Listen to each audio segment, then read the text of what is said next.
What's happening, fam? Happy Wednesday to you.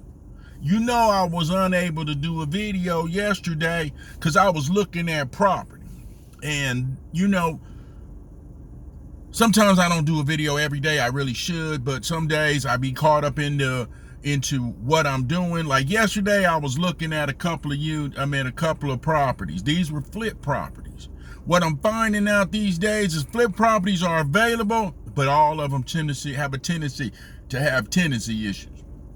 So these are one of the ones that are slightly tricky, because in some cases the tenant exists, no contract or no lease in place. Sometimes they squatting, sometimes they just don't want to talk. Like this was a particular property here that the tenants were being completely, non-responsive. So the agent's like, look, you need to buy the property as is, where it is, and you can't go in there and see it before buying it. That ain't Juan Michael.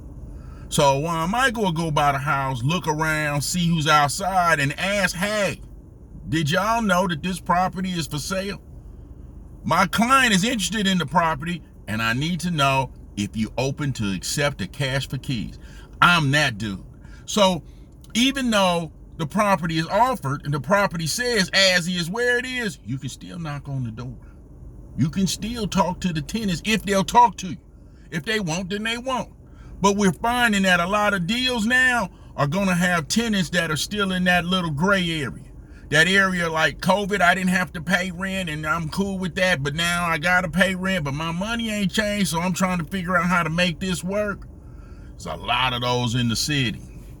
So I'm having to work my way through those. So yesterday was one of those days where I was looking at property, talking to people in the house or in the yard, trying to see where they are, writing a bunch of offers. So that's kind of where I'm at these days.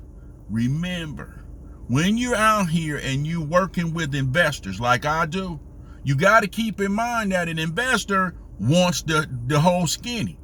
The investor doesn't want just a property and an address, because they're going to spend 2 hours doing their own due diligence. And if they got to do that, what did they need you for? I know, right? So you got to do that.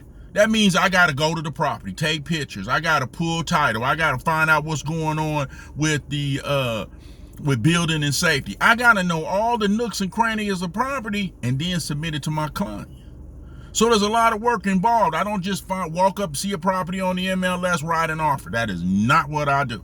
I do the due diligence. So yesterday was a due diligence day, going through the property, going through the processes, pulling title, pulling Zemus report, looking at what building and safety has so I can present all that to my client.